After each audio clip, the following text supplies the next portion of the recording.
Assalamualaikum warahmatullahi wabarakatuh. Perkenalkan, nama saya Siti Maria Ulfa dari Prodi Ekonomi Syariah semester 5 dengan NIM ES 2010-26.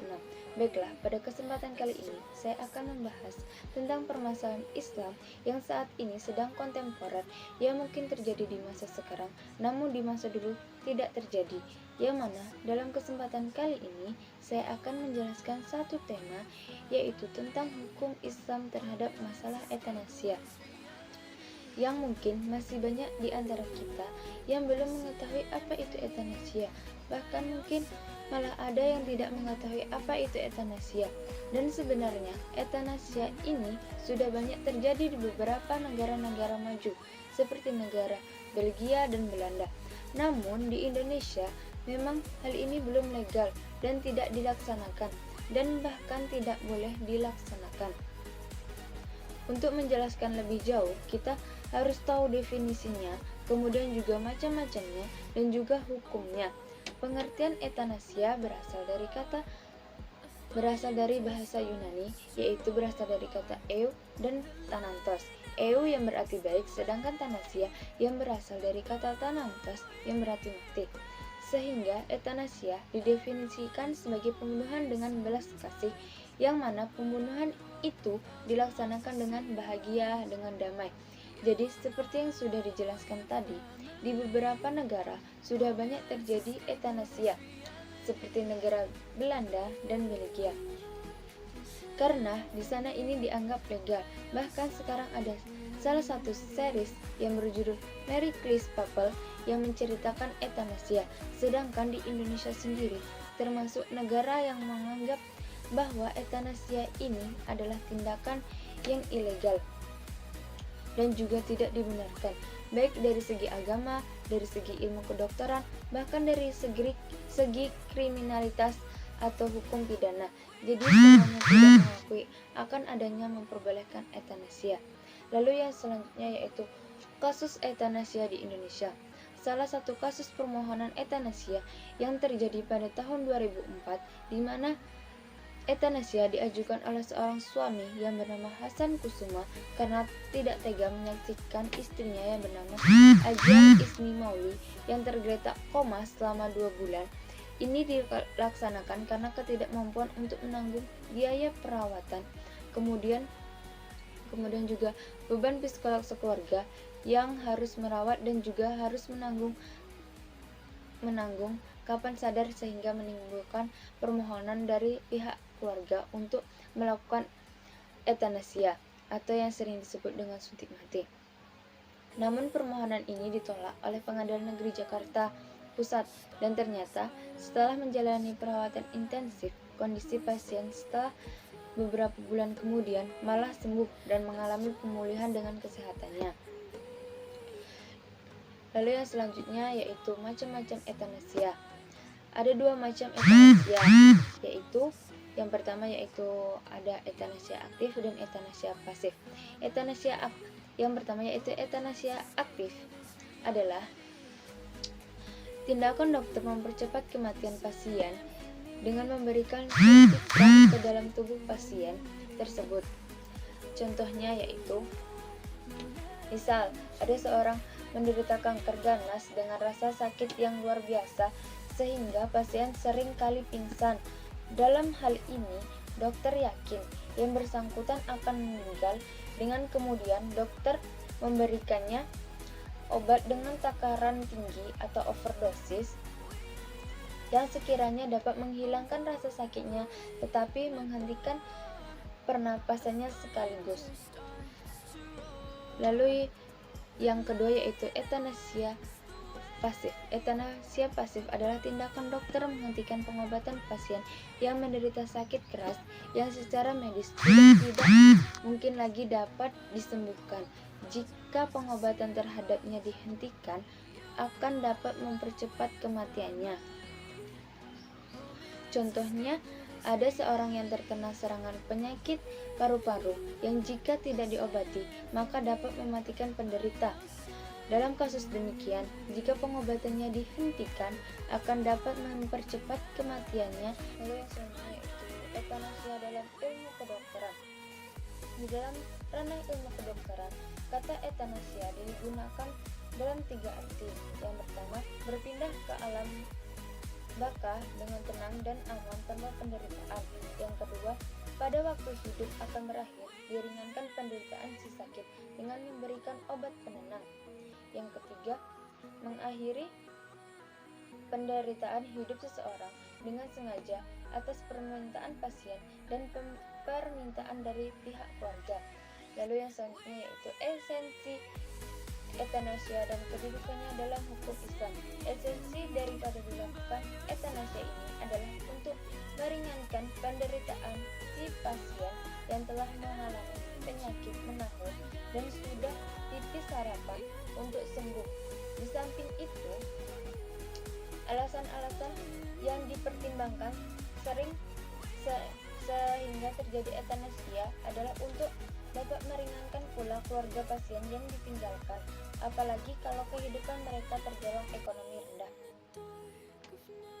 Dalam hal masalah etanasia ini, para tokoh Islam Indonesia sangat menentang dilakukannya etanasia. Namun, di antara sekian banyak ulama yang menentang etanasia ini, ada beberapa ulama yang mana mendukungnya. Namun, pendapat para ulama bahwa Indonesia boleh dilakukan apalagi terhadap penderita penyakit menular, apalagi kalau tidak bisa disembuhkan. Pendapat Ibrahim Hussein ini disandarkan kepada salah satu kaidah usul fikih al-tifaku ahfafu darurain, melakukan yang teringan dari dua yang mutlak. Jadi katanya langkah ini boleh dipilih karena ia merupakan pilihan dari dua hal yang buruk. Yang pertama, penderita mengalami penderitaan yang kedua, jika menular membahayakan sekali. Artinya apa? Jika menjadi penyebab orang lain menderita karena tertularnya penyakit, dan ini dosa besar. Dan beliau bukan hanya menganjurkan etanasia pasif, tapi juga etanasia aktif. Sedangkan menurut Hasan Basri, pelaksanaan etanasia bertentangan baik dari sudut pandang agama, undang-undang maupun etik kedokteran. Dan lebih lanjut beliau menjelaskan bahwa persoalan hidup mati sepenuhnya adalah hak Allah Subhanahu wa taala. Manusia tidak boleh mengambil hak Allah Subhanahu wa taala. Beberapa negara seperti Eropa dan Amerika sudah mulai terdengar suara yang pro etanasia. Mereka mengadakan gerakan untuk mengukuhkan ke dalam undang-undang. Sebaliknya, mereka yang kontra etanasia bahwa tindakan demikian sama dengan pembunuhan. Di Indonesia ini sebagai umat agama dan berpancasila percaya kepada kekuasaan yang mutlak dari Tuhan yang Maha Esa, sehingga sesuatu yang diciptakannya dan penderitaan yang dibebankan kepada makhluknya mengandung makna dan maksud tertentu. Dokter harus mengarahkan segala kepandaiannya dan kemampuannya untuk meringankan penderitaan dan juga memelihara hidup akan tetapi tidak untuk mengakhirinya. Namun menurut Syukron Makmum bahwa kematian itu merupakan urusan dari Allah Subhanahu wa taala. Manusia tidak dapat mengetahui kapan kematian itu menimpa dirinya. Soal sakit, menderita dan tidak kunjung sembuh itu adalah qadarullah. Kewajiban kita hanya berikhtiar. Mempercepat kematian tidak dibenarkan. Tugas dokter adalah menyembuhkan, bukanlah membunuh. Kalau dokter tidak sanggup, kembalikan kepada keluarganya. Lalu bagaimana dengan kaidah usul fikih yang menyatakan bahwa al-istifaku akhafu dalarain, yang melakukan yang teringan dari dua mutlak? Ataukah kaidah usul yang menyatakan darurat memperbolehkan yang haram? Berdasarkan beberapa pendapat ulama di atas, tidak ada ditemukan pendapat yang membenarkan etanasia ini. Dan menurut Hasan Basri sendiri, kaidah ini sama sekali tidaklah dibenarkan. Kaidah tersebut dengan sendirinya bisa saja gugur bila tidak dijumpai dalil qat' baik di Al-Quran maupun hadis.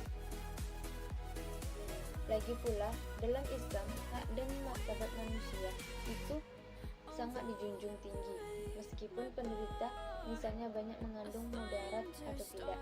Para ulama tidak sepakat bahwa apapun alasannya, apabila tindakan ini berupa euthanasia aktif yang berarti suatu tindakan mengakhiri hidup manusia pada saat yang bersangkutan masih menunjukkan adanya tanda-tanda kehidupan Islam yang mengharamkannya. Sedangkan terhadap euthanasia pasif, para ahli baik dari kalangan kedokteran, ahli hukum pidana maupun para ulama sepakat memperbolehkannya. Bagi mereka yang tidak setuju dengan tindakan euthanasia, lebih melihat pada alasan dan perdebatan klasik, mereka percaya bahwa yang berhak menentukan kematian itu hanyalah Allah Subhanahu wa Ta'ala. Tugas manusia hanya berikhtiar. Seorang dokter yang melakukan euthanasia bisa saja diajukan ke pengadilan karena tuduhan pembunuhan, sekalipun tindakan tersebut dilakukan berdasarkan permintaan pasien. Tetapi kelompok yang mana menyetujui praktik euthanasia ini lebih melihat pada sisi maslahat dan keadaan yang menuntut seseorang penderita secara kronis hanyalah akan harus menderita tanpa bisa disembuhkan. Satu-satunya cara untuk meringankan beban pasien dalam kondisi semacam itu adalah memberikan kepadanya kematian yang damai. Tetapi tindakan ini, para dokter dan kerabat keluarga hanya akan menyiksa atau membiarkan penderitaan sang pasien. Lalu yang selanjutnya yaitu konsep euthanasia dalam hukum Islam. Profesi yang mana menyangkut isu etika euthanasia, perilaku sengaja dan sadar mengakhiri hidup seseorang yang menderita penyakit yang tidak dapat disembuhkan. Tidak saja sebentar didiskusikan di kalangan medis, tetapi juga merambah kemana-mana, terutama para ulama Islam. Isu euthanasia selalu muncul, salah satunya karena praktik tersebut bukan hanya melibatkan pertimbangan hidup mati, tetapi termasuk juga pertimbangan hukum, perasaan, dan etika kedokteran. Nama jenis penyakit pada manusia terus berkembang dan penyembuhannya terhadapnya diyakini mustahil, apalagi dengan kadar penularan yang tinggi. Para medis dan hukum mulai melirik kemungkinan euthanasia. Euthanasia tidak ubahnya dengan menghabisi pasien yang menderita tanpa sama sekali mengakhiri penderitaan mereka. Dengan kata lain, pengobatan terhadap rasa sakit atau nyeri yang tidak terbendung bukan semata dapat dilakukan dengan pembunuhan, tetapi dapat pula ditemui dengan terapi lain. Tentu saja faktor agama akan sangat menentukan sikap seseorang terhadap derita sakit dan juga nyeri yang dialaminya. Filsafat Buddha menyatakan bahwa derita sakit bersumber dari frustasi. Bagi kaum Hindu yang meyakini bahwa pain, rasa sakit dan nyeri yang berasal dari bahasa Latin poena, berarti siksaan atau lebih merasakan penderitaan nyeri dibanding seorang muslim yang menilai penderitaan sebagai cobaan dari Tuhan atau bahkan pembersihan diri sebelum menghadap kepadanya. Ketika orang-orang yang menafsirkan euthanasia menganggap bahwa kebebasan untuk melakukan apa saja terhadap diri seseorang adalah hak yang paling utama bagi mereka yang berdaya tinggi, sebagaimana saya berhak memilih kapal untuk berlayar, rumah untuk dihuni, saya pun berhak untuk memilih kematian, untuk dapat meninggalkan kehidupan ini. Maka Islam justru tidak sejalan dengan filosofis tersebut. Islam mengakui hak seseorang untuk hidup dan mati, namun hak tersebut merupakan anugerah Allah Subhanahu wa Ta'ala kepada manusia. Hanya Allah yang dapat menentukan kapan seseorang lahir dan kapan ia akan mati. Bagi mereka yang menderita bagaimanapun bentuk dan keadaannya, Islam tidak menemukan merenggut kehidupan baik melalui praktik euthanasia, apalagi di dunia. Islam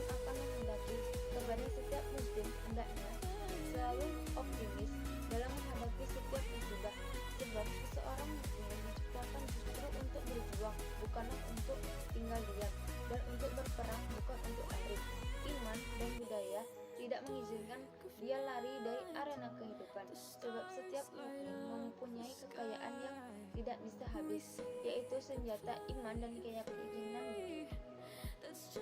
Tidak sedikit anjuran bagi para penderita untuk bersabar dan menjadikan penderitaan sebagai sarana pendekatan diri kepada Yang Maha Kuasa, agar supaya meringankan derita sakit seseorang musuh. Diberi pelipur lara oleh Nabi Subhanahu wa Ta'ala dalam sabdanya, jika seorang mencintai Tuhan, maka ia akan dihadapkan kepada cobaan yang beragam, dan hanya dengan mereka yang tidak mendapatkan alternatif lain dengan mengatasi penderitaan dengan rasa putus asa.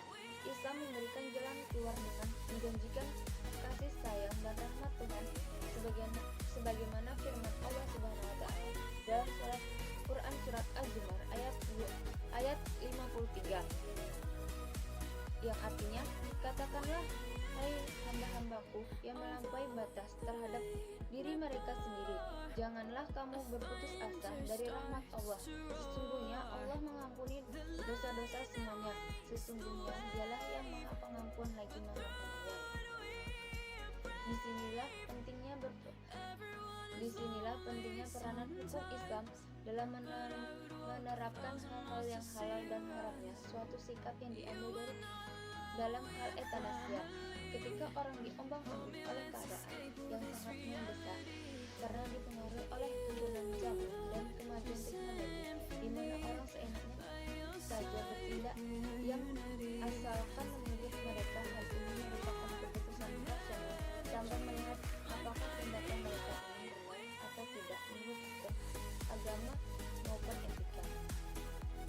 Dalam berbagai studi dan literatur Islam mengenai pandangan terhadap tindakan etanasia, nampaknya ada suatu kesepakatan atau paling tidak terdapat kesamaan persepsi mengenai pengertian etanasia.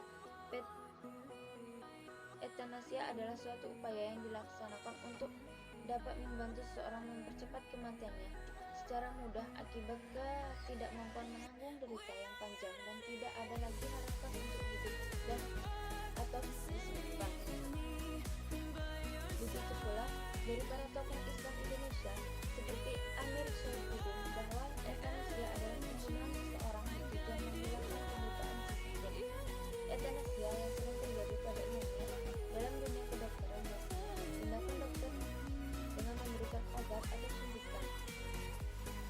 Para tokoh Islam juga sepakat bahwa etanasia ada dua macam, yaitu etanasia aktif dan etanasia pasif. Etanasia aktif adalah tindakan mengakhiri hidup manusia pada saat yang bersangkutan masih menunjukkan tanda-tanda kehidupan. Sedangkan etanasia pasif adalah tindakan yang dilakukan oleh dokter atau orang lain untuk tindakan tidak lagi memberikan bantuan medis yang memperpanjang hidup pasien. Rumusan etanasia yang dirumuskan di atas sejalan dengan pengertian yang dirumuskan oleh Komisi dari Fatwa MUI bahwa etanasia adalah pembunuhan dengan didampingi oleh pertimbangan medis bagi seorang penderita atau pengidap penyakit yang mana tidak mungkin lagi disembuhkan.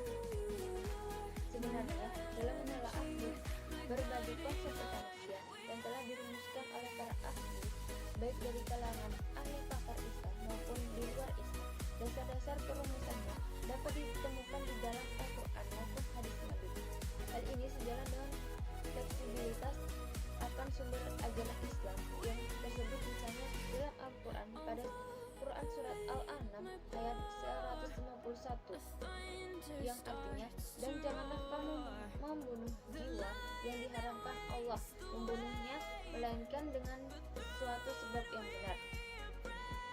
Membunuh yang dimaksud dalam ayat di atas mengandung pengertian segala macam bentuk dan jenis pembunuhan, termasuk juga membunuh dengan jalan etanasia. Itu termasuk dalam kategori ayat tersebut, yaitu membunuh secara sengaja terhadap seseorang dengan bantuan dari orang lain.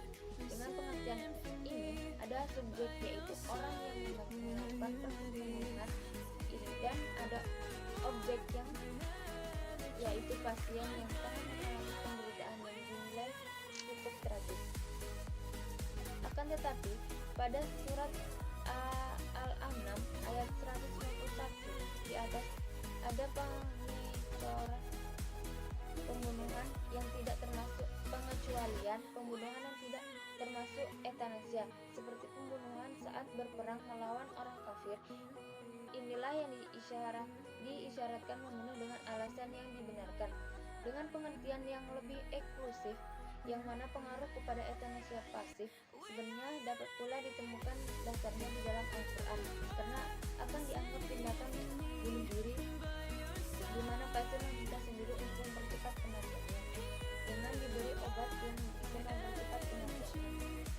Keadaan yang demikian berarti berputus asa mengingkari rahmat Allah Subhanahu wa Ta'ala, sebagaimana firman-Nya dalam Quran surat An-Nas ayat 29 yang berbunyi, dan janganlah kamu membunuh dirimu, sesungguhnya Allah Maha Penyayang kepadamu. Nyawa merupakan barang titipan Allah Subhanahu wa Ta'ala. Oleh karenanya tidak boleh diabaikan, apalagi untuk menghilangkan secara sengaja. Islam menghendaki setiap muslim untuk dapat selalu optimis sekalipun ditimpa suatu penyakit yang sangat berat. Jadi Islam pula lah memahami bahwa etanasia adalah suatu keinginan dalam usaha mempercepat kematian akibat ketidakmampuan menahan penderitaan. Jadi etanasia merupakan suatu usaha untuk membantu seseorang yang sedang mengalami sakit atau penderitaan yang tidak mungkin disembuhkan untuk dapat mempercepat kematian dengan alasan membantu menghilangkan penderitaan yang kian dirasakan, padahal sama sekali tidak dapat mengakhiri penderitaannya. Jadi hukum Islam dalam menghadapi etanasia secara umum ini memberikan suatu konsep bahwa untuk menghindari terjadinya etanasia, umumnya etanasia aktif, umat Islam diharapkan tetap berpegang teguh pada kepercayaannya yang memandang segala musibah termasuk menderita sakit sebagai ketentuan yang datang dari Allah Subhanahu wa Ta'ala. Hal ini hendaknya dihadapkan dengan penuh kesabaran dan tawakal, dan diharapkan kepada dokter untuk tetap berpegang kepada kode etik kedokteran dan sumpah jabatannya. Dan beberapa ulama memberikan suatu konsep tentang etanasia secara khusus bagi penderita yang penyakitnya menular. Contohnya saja penderita AIDS. Menurut A.F. Ghazali dan salah satu ulama MI Pusat KS Projokusumo mengatakan bahwa mengisolasi penderita AIDS dipandang menyelesaikan yang terbaik ketimbang harus menghilangkan nyawanya di etanasia. Hal ini berarti bahwa kalau sependapat mungkin etanasia dapat dihindari. Mengapa tidak dilakukan? Karena pepatah mengatakan, di mana ada kemauan di situ ada jalan. Kalau dokter sudah menyerah untuk mengobati pasiennya, lebih baik dikembalikan ke keluarganya, tempat bermaksud untuk menghentikan bantuan kepada si pasien. Mungkin itu saja yang dapat saya sampaikan. Kurang dan lebihnya saya mohon maaf. Wallahul muwaffiq ila aqwamit thoriq. Wassalamualaikum warahmatullahi wabarakatuh.